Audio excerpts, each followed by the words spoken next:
Што будзем рабіць са заронкам?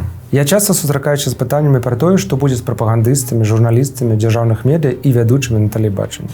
Давайте разбірацца. Згодна з прапанаванай канцэпцыяй, працэс ілюстрацыі павінны будуць прайсці тыя людзі, якія цяпер займаюць абароненыя пасады і плануюць працягваць іх займаць, альбо захочуць атрымаць такія пасады. Тут трэба падзяліць прапагандыстаў на тых, хто адкрыта нагаварыў сабе на крымінальную адказнасць, заклікамі да гвалту, і на тых, хто проста працуе ў кадры ці без яе. Для тых прапагандыстаў, якіх мы бачым і чуем, найчасцей ілюстрацыя не падыходзіць. У дачыненні да іх неабходна выкарыстоўваць іншы інструмент пераходнага правасуддзя – крымінальную адказнасць. Бо іх дзеянні могуць быць кваліфікаваныя як распальванне варожасці, бо яны сістэматычна выкарыстоўваюць мову варожасці і заклікаюць да гвалту. Што да астатніх супрацоўнікаў дзяржаўных медыа. Працэс ілюстрацыі будзе датычыць іх толькі ў выпадку, калі яны самі захочуць заняць абароненыя пасады ў дэмакратычнай Беларусі. І, напрыклад, пасаду выканаўчай уладзе ці ў кіраўніцтве ВНУ. Такім чынам, падыход просты. Для прапагандыстаў,